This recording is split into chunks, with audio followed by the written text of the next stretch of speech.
తర్వాత ఇన్నాళ్ళ రాజకీయ జీవితం చూసిన తర్వాత ఇక్కడ మీరు నేర్చుకున్న లెసన్ అంటే ఏం చెప్తారు? రాజకీయం అంటే పాలిటిక్సే ఉంటుంది. పాలిటిక్సే ఉంటుంది కదమ్మా. ఆ ట్రిక్స్లో మనం వెళ్తూ ఉండాలి, ఎత్తులకు పై ఎత్తులు వేస్తూ ఉండాలి. విజయశాంతి గారితో అవుతుందా అంత రాజకీయ ట్రిక్స్? అలా 25 ఏళ్ళు అయిపోతుంది కదా. అవుతుందా అంటే మరి తెలంగాణ తీసుకురాలేదా, కొట్లాడలేదా? ఏ టైంకి ఏ రకంగా మనం ఇవ్వాలో ఆ దేవుడే నిర్ణయిస్తాడు. జీవితంలో ఒక మంచి దారిని మనం ఎన్నుకున్నాం, ఆ మంచి దారిలోనే నేను వెళ్తున్నాను, ఆ మంచి దారిలోనే నేను సక్సెస్ అయ్యాను. నేను తెలంగాణ అచీవ్ చేయడం అన్నది ఇట్స్ నాట్ అ జోక్. ఒక రాష్ట్రం, నేను ఉద్యమం టేకప్ చేసినట్టు అందరూ నన్ను వెటకారంగా మాట్లాడేవారు. ఈవిడ ఒక మహిళ, ఈవిడ తీసుకొస్తుంది, ఈవిడ కొట్లాడుతుంది, ఈవిడికి అవసరమా, సినిమాలు చేసుకుని హ్యాపీగా ఉండడం ఎందుకు ఈవిడికి అన్నీ అన్నారు. అన్ని మాటలు పడ్డాను, నేనేం పట్టించుకోలేదు. నేను అనుకుంది సాధించాను. అనుకునేవాళ్ళు అనుకుంటారు. ఏ టైంకి మన బుర్ర ఏ రకంగా ఆలోచించాలో ఆ బుర్ర ఆ ఆలోచన దేవుడు డెఫినెట్గా ఇస్తాడు. క్రిమినల్గా ఉండే పాలిటిక్స్ చేయక్కర్లేదమ్మా, మంచిగా కూడా పాలిటిక్స్ చేయొచ్చు. ఇప్పుడు కేసీఆర్ బుర్ర అయితే మాకొద్దు, ఎవడో కోరుకోడు. సూర్యకాంతం గారి క్యారెక్టర్ చూసి అమ్మో సూర్యకాంతం గారు అని భయపడేవాళ్ళం, కానీ నిజంగా ఆవిడ చాలా మంచివాడు తెలుసా మీకు. అవును, సినిమా పాత్ర అలాగుంటుంది. సో ఆవిడ పేరు కూడా పెట్టేవారు కాదంటే చాలామంది పుట్టినవాడికి ఇంకేం భయం అంటే. బట్ ఆవిడ అంత బంగారం అసలు. నేను నాతో పనిచేశారు ఆవిడ, వండర్ఫుల్. ఆవిడ కానీ నిర్మలమ్మ గారు కానీ ఎంత మంచివాళ్ళు వాళ్ళు. సో కొంత మన సినిమా పాత్రలు చూసి భయపడతాం, కానీ కేసీఆర్ ప్రత్యక్షంగా చూసి భయపడుతున్నాం. అంటే అంత భయంకరమైన క్యారెక్టర్ కాబట్టి ఆయనలా వద్దమ్మ. ఇలాంటి పాలిటిక్స్ చేయక్కర్లేదు, చక్కగా పాలిటిక్స్ చేయొచ్చు. మనం అనుకున్నది ఇంకా బెటర్గా చేయొచ్చు, ప్రజలకు ఉపయోగపడేటట్టు చేయొచ్చు. అదే మ్యామ్ నా ఉద్దేశం కూడా. అంటే 100% చేయొచ్చు. నేను ఎంతకాలం మరి మంచిగా అనుకునేది చేశాను, ఫ్యూచర్లో కూడా అదే మంచిగా చేస్తాను నేను. తెలంగాణకు సంబంధించి ఇన్ కేస్ కమింగ్ ఫ్యూచర్లో మీరు కూడా వన్ ఆఫ్ ది అధికార పార్టీ బీజేపీ కనుక అధికారానికి వస్తే మీ ఉద్దేశ ప్రకారం తెలంగాణకి ఏమేం చేస్తే బాగుంటుందని మీరు అనుకుంటున్నారు? నా Telangana, I love Telangana, develop అవ్వాలి. చాలా ఉన్నాయి సమస్యలు. ఇంతకుముందు తక్కువ ఉంది, ఇప్పుడు ఎక్కువ ఉంది. ఇప్పుడు రోజు రోజుకి ప్రజలు కష్టాల్లోకి వెళ్ళిపోతున్నారు, బెటర్మెంట్ లేదు లైఫ్. సో దీన్ని బెటర్మెంట్ చేయాలంటే ఒక నేషనల్ పార్టీ వల్లే అవుతుంది. అది వాళ్ళ బీజేపీకి సాధ్యం అవుతుంది. మోడీ గారు ఇంకా మంచి మంచి పనులు చేస్తున్నారు కాబట్టి. సో మేమందరం డెఫినెట్గా వెళ్ళి మోడీ గారితో చెప్తాం, మాకు ఇది కావాలని మేము అడిగి తీసుకుంటాం. మేము మా తెలంగాణకి ఇస్తారు ఆయన. ఇప్పుడు మొత్తం భారతదేశానికే వ్యాక్సిన్లే ఫ్రీగా ఇస్తున్నారు, రైస్ ఫ్రీగా ఇస్తున్నారు, ఎన్నో మంచి కార్యక్రమాలు చేస్తున్నారు.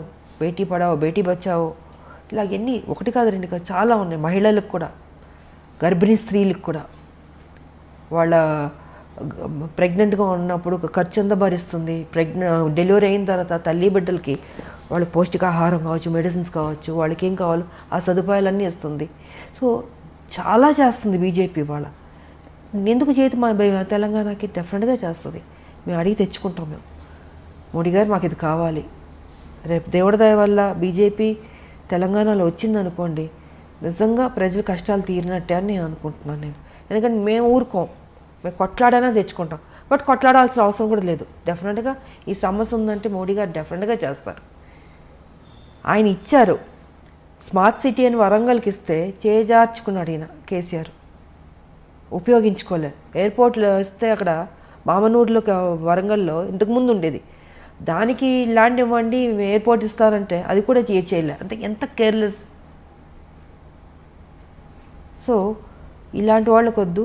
మాకు మా బీజేపీ వస్తే డెఫినెట్గా మంచి జరుగుతుంది, 100% డెవలప్ అవుతుంది అన్నది నా నమ్మకం. ఇటు రాజకీయ పరంగా కానీ, సినిమా రంగం పరంగా కానీ, ఇంకా ఇప్పుడు ఒక పాట కూడా పాడినట్టున్నారు మీరు ఒక సినిమాలో కదా, భారతరత్న. ఒక పాటకు మీ గొంతును కూడా వినిపించడం జరిగింది. ఉదిత్ నారాయణ గారు నేను పాడా.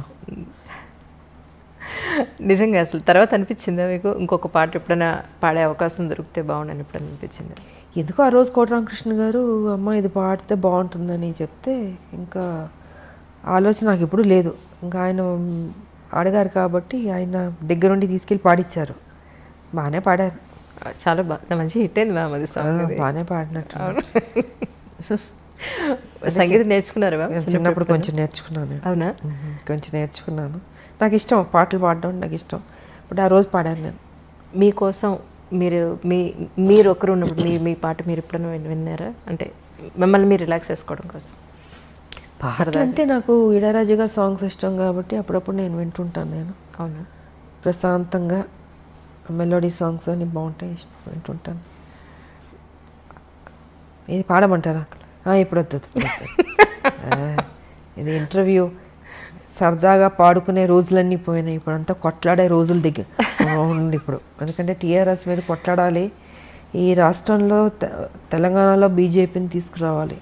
సో మా మైండ్ అంతా వాటి మీద ఉంటుంది. యాక్ట్ చేయడం, పాటలు పాడడం ఇవన్నీ ఆ రోజులు అయిపోయినాయి. పూర్తిగా గంభీరంలోకి దిగిపోయారు. ఇక పెద్దవాళ్ళం అవుతున్నప్పుడు ఇంకా చిన్నపిల్లలం కాదు కదా. సో బాధ్యత ఉంది, పెద్ద బాధ్యత. బీజేపీ అందరూ పనిచేయాలి బీజేపీలో. సో అండ్ తెలంగాణ ఎలా తీసుకొచ్చాం, ఎంత కష్టపడ్డాం, అందరూ ఎంత సాక్రిఫైస్ చేస్తారో. ఇవాళ తెలంగాణలో బీజేపీ తేడానికి అందరూ కష్టపడాలి. ఇది సో మా సంజయ్ గారు కానీ, నేను కానీ, ఇప్పుడు ఈటల రాజేందర్ గారు, అరవింద్ గారు, ఇలాగ అందరూ ఉన్నారు. మ్యాక్సిమం బాగా కొట్లాడే వాళ్ళు ఉన్నాం. మేము యుద్ధం చేయడానికి సిద్ధంగా ఉన్నాం. ఇప్పుడే కేసీఆర్ గారు కూడా అన్నారు కదా, బీజేపీ మీద యుద్ధానికి రెడీ అన్నాడు కదా. సో మేము వెయిటింగ్లో ఉన్నాం. ఎప్పుడు వస్తాడా? కత్తులు కటారాలు కూడా తీసుకురాడు ఆయన. మేమే ఇద్దాం అనుకుంటున్నాం ఆయనకి. ఎందుకంటే ఆయన పాపం అంటాడు కానీ రాడు. ఆయన సంగతి నాకు బాగా తెలుసు కదా. సో వస్తారా రాలా, లేకపోతే ఆయనే గుంజుకొచ్చి వార్ ఫీల్డ్లో పెట్టి కత్తులు కటారాలు నేనే కొని ఇచ్చి చేస్తా అన్నారు కదా మా బీజేపీతో, రండి రెడీ అని చెప్దాం అనుకుంటున్నాను. పేపర్ కానీ, ఎలక్ట్రానిక్ మీడియా కానీ, ప్రింట్ మీడియా కానీ మీరు ఈ మధ్యకాలంలో ఒక నెల రోజులుగా చూస్తూ ఉంటారు. మా ఎలక్షన్స్కి సంబంధించి చాలా హంగామా నడుస్తుంది. సో మీరు ఇంతకాలం మాలో మెంబర్షిప్ తీసుకోకపోవడానికి కారణం తెలుసుకోవచ్చు? తీసుకోకపోవడానికి కాదు, అంటే ఒక స్టేజ్లో ఒక ఇష్యూ మీద నాకు నచ్చలే, డిఫరెన్సెస్ వచ్చింది.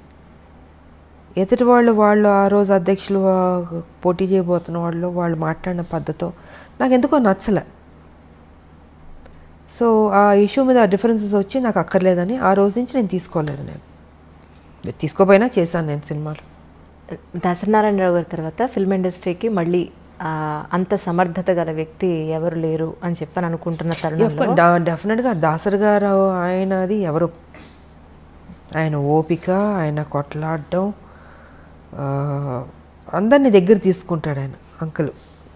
ఆ లక్షణాలు మీలో ఉన్నాయేమో అని నేను అనుకుంటున్నాను. ఎందుకంటే నేను లాస్ట్ టైం మీ పుట్టినరోజు అప్పుడు కూడా నేను చూశాను ఎంతమంది మీకోసం, అమ్మాయిలు, అబ్బాయిలు, చిన్నపిల్లలు, వయోభేదం లేకుండా, పార్టీలతో సంబంధం లేకుండా ఎంతోమంది వాళ్ళ కష్టాలు మీతో చెప్పుకోవడానికి, మిమ్మల్ని ఒకసారి కలిసి కాస్త స్వాతంత్రం పొందడానికి ఎంతోమంది వచ్చారు, నేను చూశాను.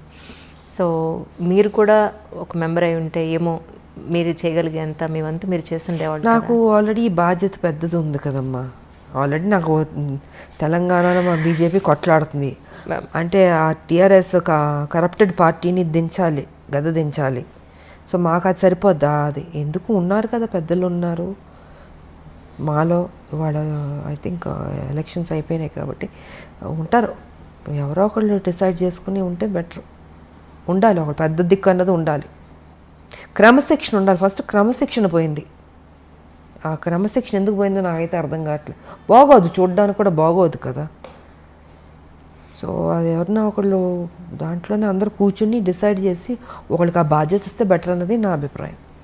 ఇక్కడ కూడా లోకల్, నాన్ లోకల్ అనేది కొంత టాక్ వినపడుతుంది. దీని మీద మీ అభిప్రాయం ఏంటి మ్యామ్? ఒకటమ్మా, ఇప్పుడు మన తెలుగు వాళ్ళం కాబట్టి తెలుగు వాళ్ళు ఎక్కువ మంది రావాలని కోరుకోవడంలో తప్పులేదు. ఇది ఎప్పటి నుంచో చాలామంది, అంటే ఇంకొకళ్ళు బయట నుంచి వచ్చేవారన్న వాళ్ళని అవమానించడం కాదు. ఏ ఒక్క రాష్ట్రం నుంచైనా వచ్చేవాళ్ళు వస్తుంటారు, చేసేవాళ్ళు పని చేస్తుంటారు.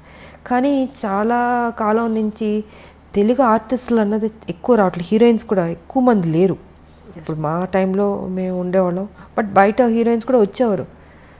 బట్ ఎందుకో తెలీదు అది రావట్లే. సో మన తెలుగు వాళ్ళు ఎక్కువ మంది ఆర్టిస్టులు, హీరోయిన్లు కావచ్చు, హీరోలు కావచ్చు, మిగతా క్యారెక్టర్ ఆర్టిస్టులు కావచ్చు, తెలుగు సినిమాకి సంబంధించిన తెలుగు వాళ్ళు ఎక్కువ ఉంటే బాగుంటుంది అన్నది ఇది ఎప్పటి నుంచో జరుగుతుంది ఇది.